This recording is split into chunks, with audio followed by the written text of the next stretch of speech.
Selamat malam Bapak, Ibu, dan Saudara yang dikasihi Tuhan kami Yesus Kristus. Pada kesempatan malam hari ini kami mewakili dari kelompok Jalan Pemuda untuk dapat ambil bagian dalam pelayanan ibadah tengah malam minggu ini. Kiranya boleh berjalan dengan lancar karena kasih Tuhan.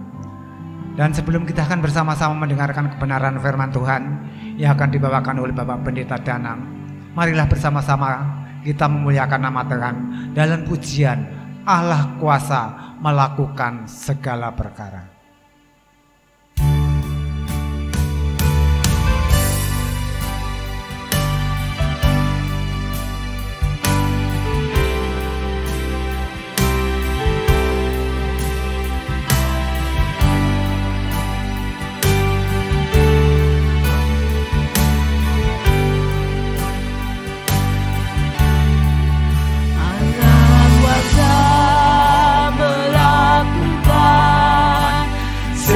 Segala perkara Allahku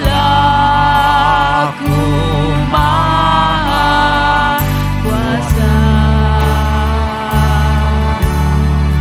Dia ciptakan seisi dunia, atur segala masa.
Selanjutnya doa pembukaan pada kesempatan sore hari ini akan dibawakan oleh Ibu Nexen. Bapak Ibu yang terkasih dalam Tuhan, mari kita awali kebaktian tengah minggu pada sore hari ini dengan doa pembuka. Mari kita berdoa bersama-sama. Allah kami yang di surga, Tuhan kami Yesus Kristus, terima kasih Tuhan, Engkau telah memberkati kami dalam kehidupan kami dari pagi hingga malam hari ini. Tuhan, Engkau telah memberikan kami kesehatan, keselamatan, dan kebahagiaan, serta sukacita di dalam Engkau. Bapa yang Maha Kudus, pada malam hari ini Tuhan, kami berkumpul di sini akan mendengarkan firman-Mu. Kiranya Tuhan, Engkau membuka hati dan pikiran kami, agar kami bisa mengerti dan memahami firman-Mu Tuhan. Bapak, Engkau juga mengurapi Bapak Pendeta Danang yang akan menyampaikan kebenaran firman-Mu. Allah kami yang baik, kami serahkan kebaktian pada malam hari ini ke dalam tangan kuasa-Mu dari awal, pertengahan, hingga akhir. Terima kasih Tuhan, berkati kami selalu. Di dalam nama anak-Mu yang kudus, Tuhan kami Yesus Kristus, kami mengucap syukur dan terima kasih. Haleluya, puji Tuhan, amin. Marilah kita bersama-sama angkat pujian Manis Kau Dengar.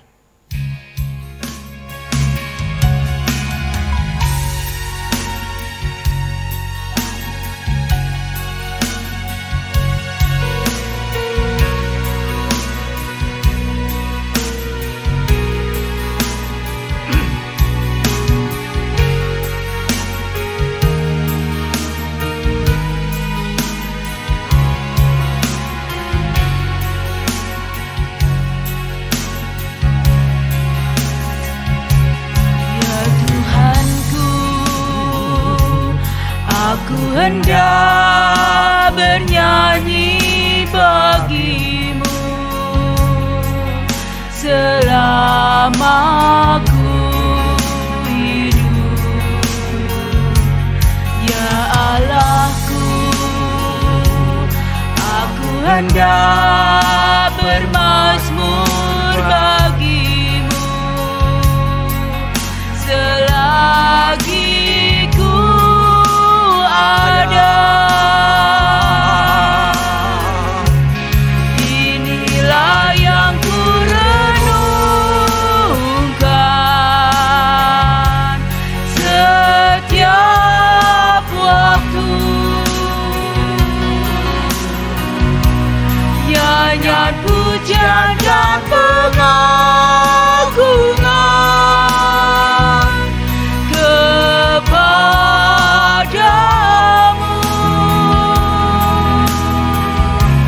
Biarlah manis kau dengar Tuhan, manis kau dengar Tuhan, dan hatiku bersuka karenamu.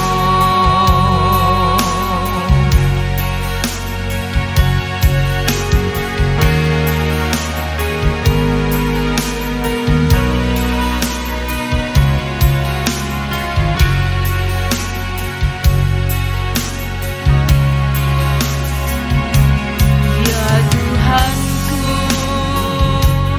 aku hendak bernyanyi bagimu selama ku hidup, ya Allahku. Aku hendak bermazmur bagimu selagi ku ada. Inilah yang ku renungkan setiap waktu. Nyanyian pujian dan pengagungan kepadamu.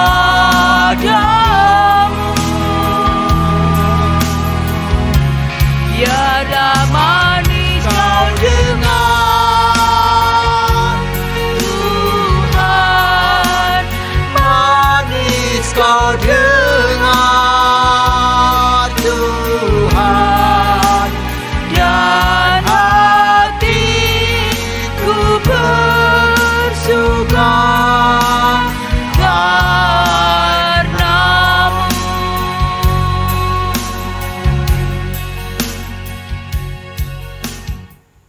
Marilah kita bersama-sama mendengarkan kebenaran firman Tuhan yang akan disampaikan oleh Bapak Pendeta Danang.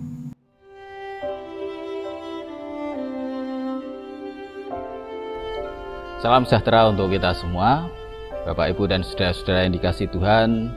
Mari kita bersama merenungkan firman Tuhan pada kebaktian tengah minggu kali ini. Dan sebelum kita membaca serta merenungkan firman Tuhan, mari kita berdoa terlebih dahulu. Mari kita berdoa. Bapak yang penuh kasih, kami mengucap syukur untuk persekutuan kami pada hari ini dalam kebaktian tengah minggu bersama dengan keluarga kami masing-masing. Kami akan bersama membaca dan merenungkan firman-Mu. Kiranya Tuhan yang bersama dengan kami memberkati kami, firman-Mu meneguhkan dan menguatkan kami. Di dalam nama Tuhan Yesus Kristus kami berdoa. Amin.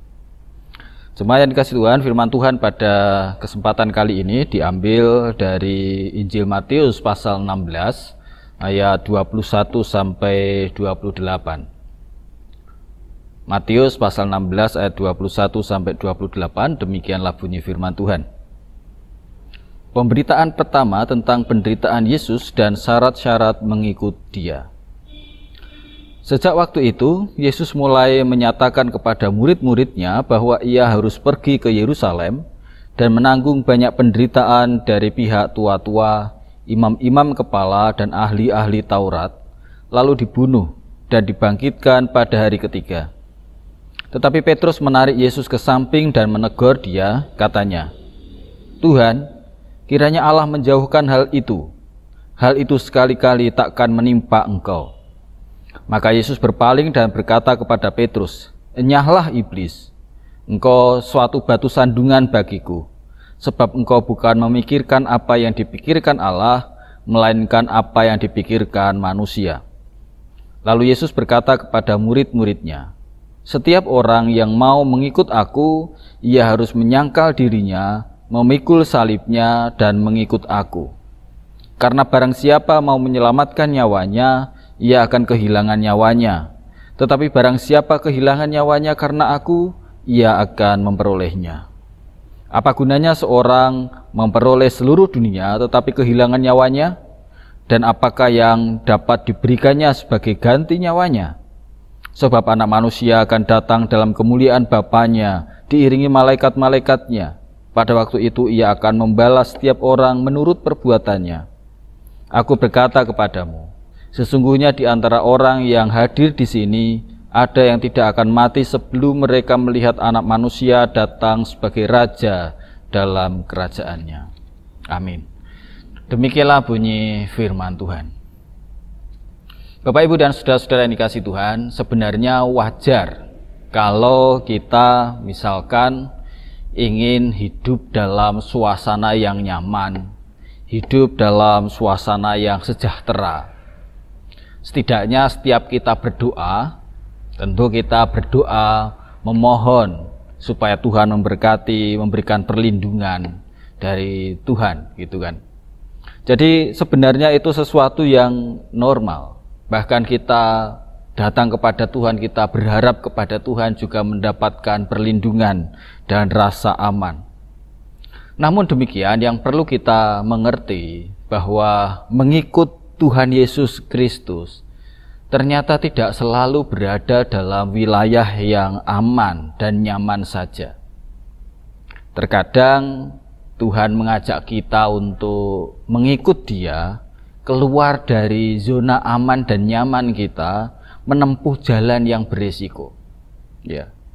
Dan di ayat Alkitab yang tadi kita baca, kita bisa melihat itu. Tuhan Yesus mengatakan di ayat yang ke-21 bahwa ia harus pergi ke Yerusalem dan menanggung banyak penderitaan dari pihak tua-tua, imam-imam kepala dan ahli Taurat, lalu dibunuh dan dibangkitkan pada hari yang ketiga.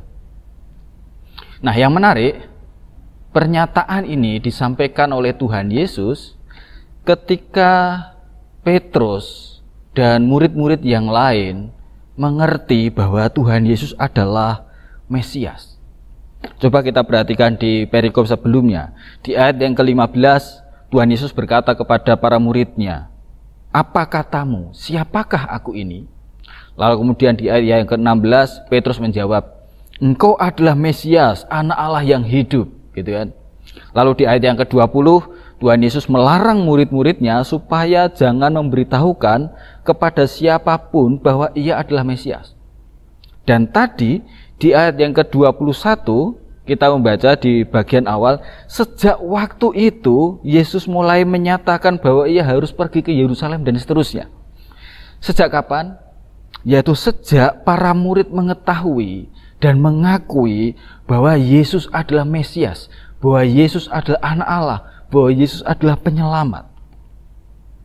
Nah, Bapak Ibu yang dikasihi Tuhan, apa yang bisa kita pelajari dari sini? Bahwa pengakuan iman Yesus itu Mesias, Yesus adalah Anak Allah, harus diikuti dengan langkah iman, yaitu berjalan mengikuti Yesus. Ya. Ketika Petrus mengakui Yesus adalah Mesias dan para murid mendengar bahwa Yesus adalah Mesias, kemudian Tuhan Yesus mengajak mereka melangkah ke Yerusalem. Gitu kan. Jadi ini penting, kekristenan itu tidak hanya berhenti pada pengakuan, tidak hanya berhenti pada ajaran yang benar saja.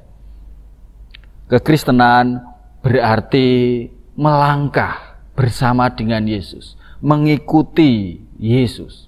Ya, dan ini yang penting untuk kita perhatikan bersama. Pengakuan bahwa Yesus itu Tuhan, tetapi tidak diikuti dengan langkah untuk mengikut Yesus dalam hidup sehari-hari, maka itu bukan kekristenan yang benar.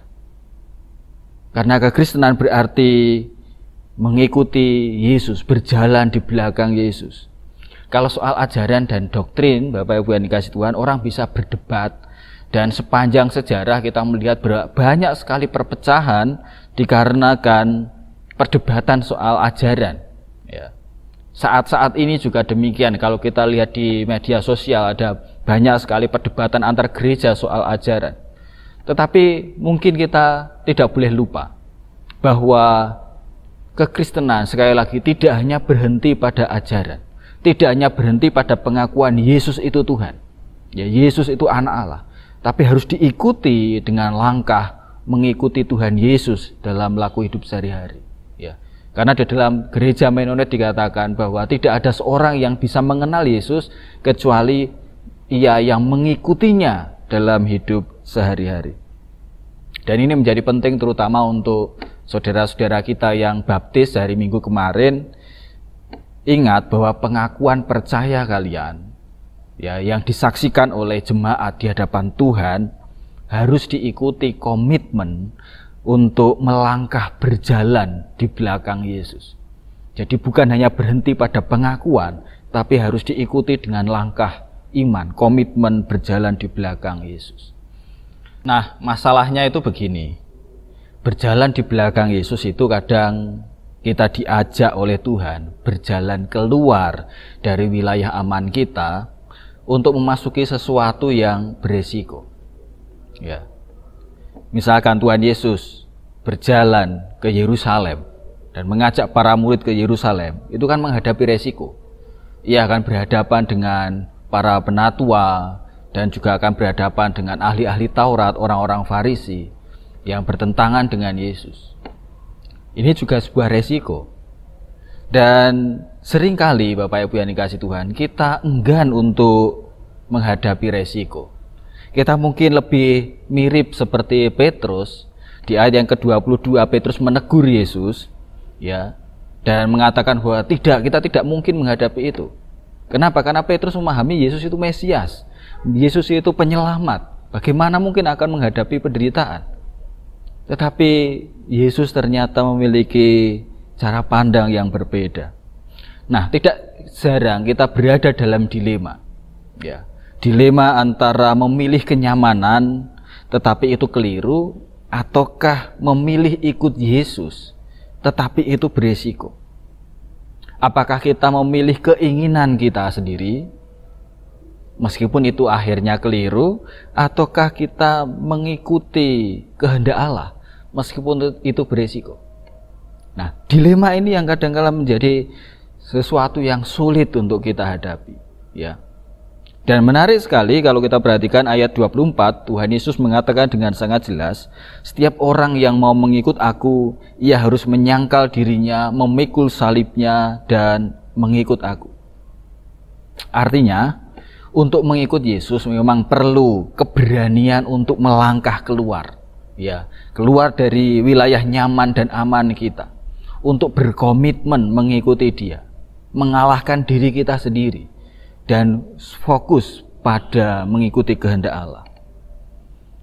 Nah, misalkan dalam kehidupan pribadi kita, ya, memang kita harus berani menyangkal diri untuk bisa melakukan kehendak Yesus. Kadang-kala kita tidak mungkin bisa mengikuti kehendak Yesus tanpa kita menyangkal diri. Misalkan, ya, melakukan ajaran Yesus untuk mengasihi, untuk mengampuni, untuk berdamai dengan musuh, untuk mendoakan lawan kita. Itu kan tidak mungkin kita kerjakan kalau kita tidak bisa menyangkal diri, ya kan? Jadi dalam diri kita kadang-kadang terasa sayang untuk mengampuni orang lain, terasa sayang untuk mengasihi orang lain. Kita seringkali kemudian memilih berada dalam wilayah yang aman, yang nyaman. Gak usah mengasihi orang lain, gak usah mengampuni orang lain. Kita seringkali gak mau repot-repot untuk bisa mengampuni, karena memang mengampuni itu repot sekali. Itu butuh perjuangan. Dibiarkan sajalah, gak usah ketemu sama orang lain gitu kan. Ataukah kita harus memilih resiko untuk menyelesaikan persoalan, untuk memaafkan. Meskipun itu rasanya perih, rasanya nggak rela. Nah, disitulah dilema, kita mau mengikuti keinginan diri kita, ataukah kita mau menyangkal diri kita untuk mengikuti Tuhan. Itu misalkan ya. Atau ketika kita terikat dengan hal-hal yang buruk, kita juga berada dalam dilema, apakah kita mau tetap nyaman dalam keterikatan itu? Ya sudahlah, biarin saja, memang sulit kok untuk keluar dari sini. Ataukah kita mau mengambil resiko untuk lepas dari ikatan itu, meskipun itu tidak mudah, ya. Dan ini juga yang menjadi tantangan bersama dalam hal apapun juga. Ikatan dengan orang lain misalkan yang tidak tepat, kemudian ikatan dengan hal-hal yang buruk, kebiasaan-kebiasaan yang buruk misalkan. Kadang-kala kita akan berada dalam dilema itu, dan kita bisa saja kalah ketika kita kemudian lebih mengikuti keinginan kita, tetapi itu akan membuat kita terjebak lebih dalam.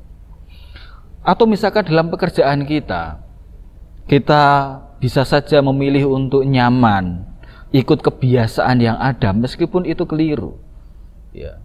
Ikut hal-hal yang tidak benar meskipun itu keliru, tetapi kita bisa saja memilih itu demi apa? Demi kenyamanan, demi karir kita, demi pekerjaan, atau demi untuk mendapatkan kekayaan yang lebih cepat. Ataukah kita memilih untuk mengikuti Yesus, berani berbeda, ya, berani untuk tetap benar meskipun ada resikonya. Resikonya kita dianggap sok suci, resikonya kita dijauhi oleh teman, dan resikonya bisa saja kita menjadi lebih lama untuk kaya kan gitu ya. Tetapi itu resiko-resiko yang harus kita tempuh. Nah, dan dilema-dilema semacam ini kadang-kala kita hadapi bersama. Bapak Ibu yang dikasihi Tuhan, keinginan untuk nyaman seringkali membuat kita menghindar dari persoalan yang harus kita hadapi. Tetapi segala sesuatu itu ada konsekuensinya, ya, pada akhirnya. Ayat 25-26 disebutkan, barang siapa mau menyelamatkan nyawanya, ia kehilangan nyawanya. Barang siapa kehilangan nyawanya karena aku, ia akan memperolehnya. Jadi ketika kita memilih untuk mendapat kenyamanan daripada mengikut Yesus, justru kita akan kehilangan apa yang kita anggap sebagai sesuatu yang berharga, ya, yang kita anggap sebagai kenyamanan gitu kan. Misalnya kita nyaman dalam ketidakbenaran. Demi apa? Demi kenyamanan, untuk mendapatkan karir, untuk mendapatkan jabatan, untuk mendapatkan kekayaan. Tapi hasilnya justru kita malah kehilangan semuanya itu. Dan itu sudah banyak sekali contohnya.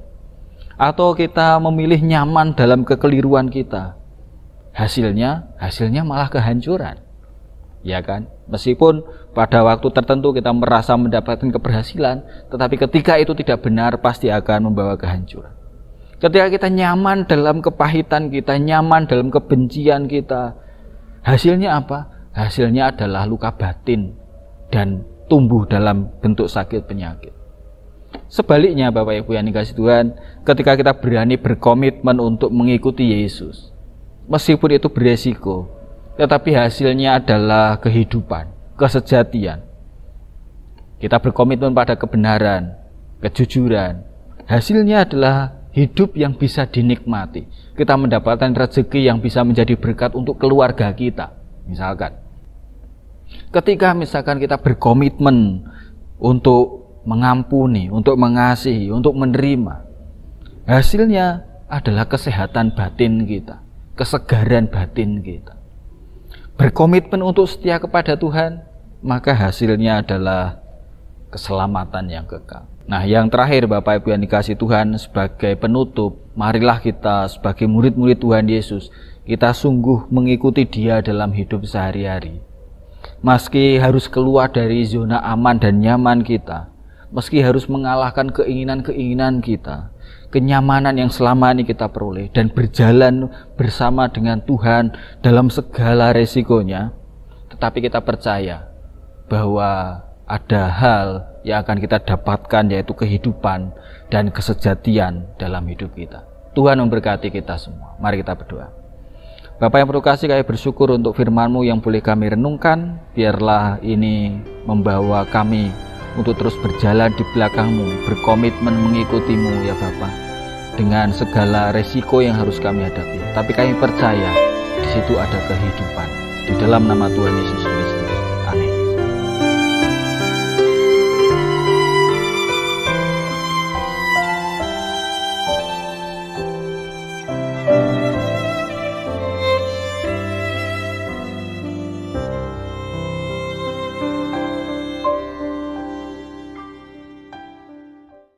Selanjutnya kita akan masuk doa syafaat yang akan dibawakan oleh Ibu Maria Sembrodo.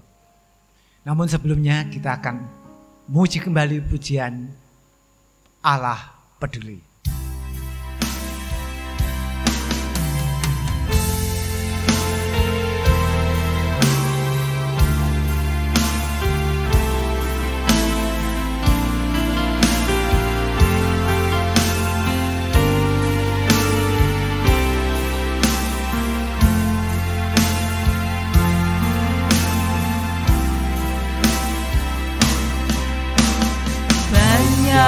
Perkara yang tak dapat ku mengerti, mengapakah harus terjadi di dalam kehidupan ini.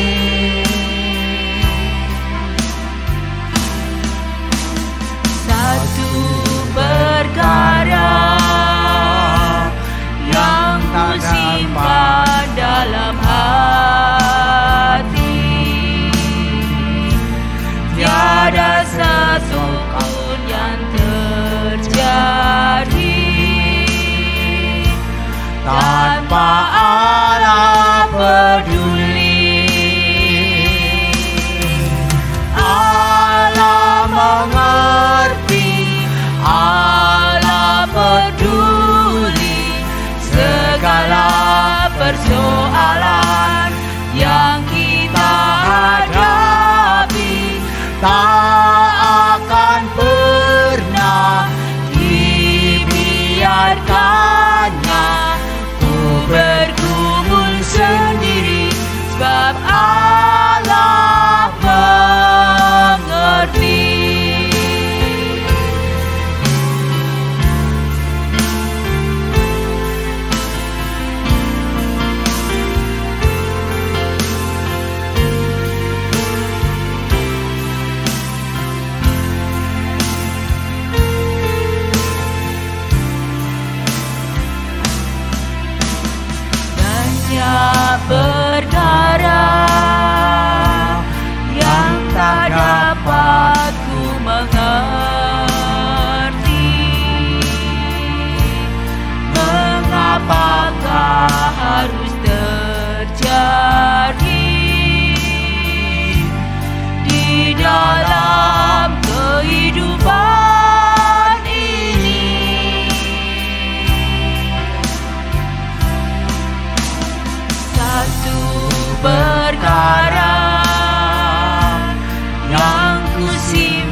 Mari kita berdoa.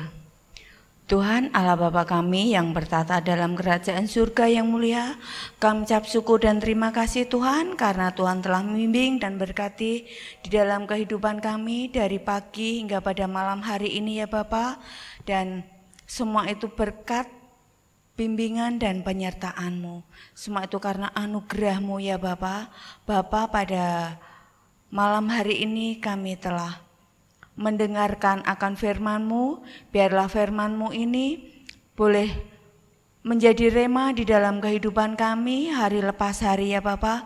Dan kami ucap syukur dan terima kasih karena Engkau telah menyertai di dalam kami kebaktian dari awal hingga pertengahan pada malam hari ini ya Bapa. Biarlah Bapa sendiri akan menolong dan berkati dalam kehidupan kami ya Bapa.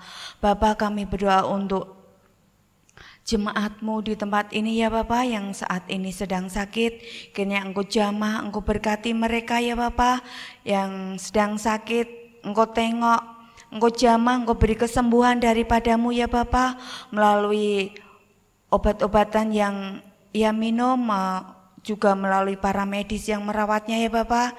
Kiranya Engkau berkati, Engkau sucikan ya Bapa sehingga anak-anak-Mu boleh memperoleh kesembuhan daripada-Mu ya Bapa, sehingga mereka boleh senantiasa berseru dan berseru kepada-Mu ya Bapa.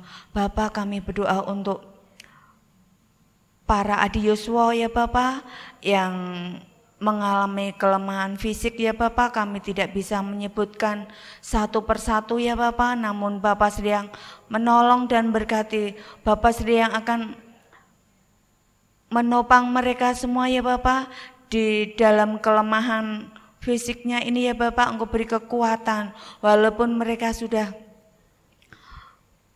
loyo, namun mereka senantiasa berseru dan bersandar kepada-Mu ya Bapa. Engkau sedang beri hikmat daripada-Mu ya Bapa. Bapa, kami berdoa untuk anak-anak kami yang masih duduk di bangku sekolah ya Bapa. Kiranya Engkau beri kepandian, kecerdasan di dalam belajarnya ya Bapa, walaupun mereka belajar dari rumah, namun Tuhan sendiri akan menolong dan berkati anak-anak-Mu yang masih duduk di bangku sekolah ini ya Bapa, dari tingkat PAUD sampai ke perguruan tinggi ya Bapa. Karena Tuhan sedia mau berkati mereka sehingga mereka boleh menjadi anak-anak yang takut akan Engkau ya Bapa. Bapa, terima kasih ya Bapa.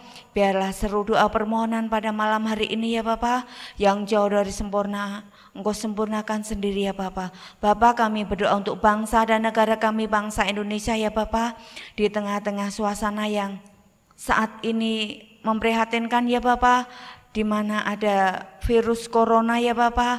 Engkau sedia akan menolong dan berkati bangsa kami. Jauhkan kami semua dari virus corona ini ya Bapa yang sedang melanda bangsa kami ini ya Bapa, sehingga kami boleh senantiasa berseru dan kami boleh senantiasa bersyukur kepada-Mu ya Bapa di dalam menghadapi pandemik ini ya Bapa, sehingga kami boleh memperoleh kekuatan kesehatan daripada-Mu ya Bapa. Biarlah virus ini segera berlalu dari bangsa kami ya Bapa. Bapa, kami berdoa untuk aparat pemerintah yang ada di bangsa kami, dari Bapak Presiden beserta andahannya sampai ke pelosok-pelosok desa ya Bapa. Engkau beri kebijaksanaan, Engkau beri hikmat daripada-Mu ya Bapa, sehingga pemimpin-pemimpin bangsa kami ini ya Bapa menjadi pemimpin yang takut akan Engkau ya Bapa. Biarlah kami semua boleh merasakan damai sejahtera daripada-Mu ya Bapa. Bapa, terima kasih Bapa. Biarlah Tuhan sendiri akan menaungi kami semua ya Bapa.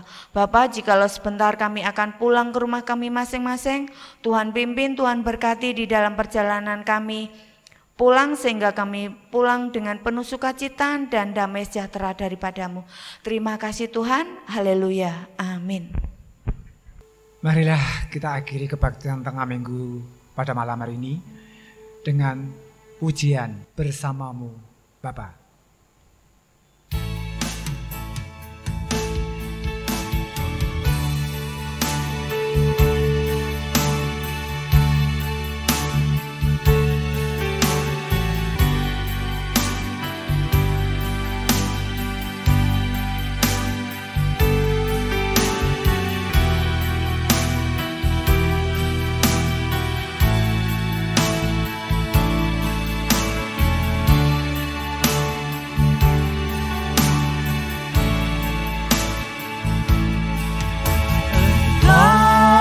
ada bersamaku di setiap musim hidupku. Tak pernah kau biarkan ku sendiri.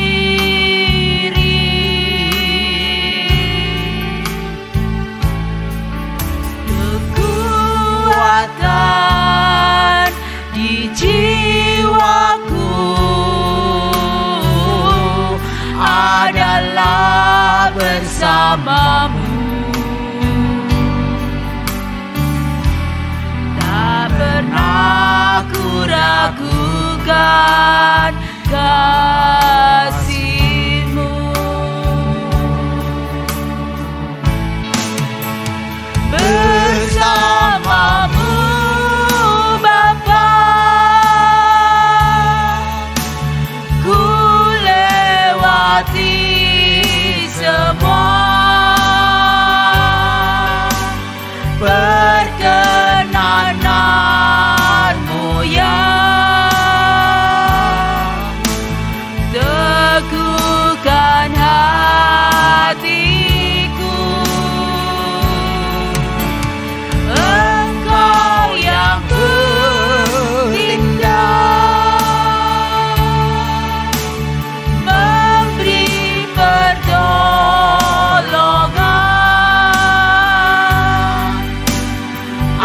Anugerah-Mu besar melimpah bagiku.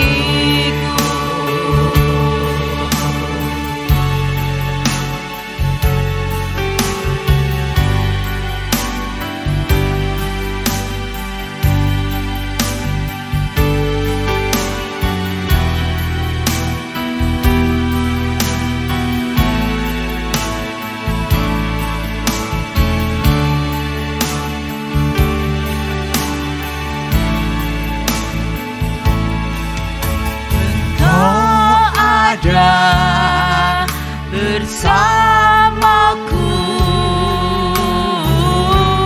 di setiap musim hidupku. Tak pernah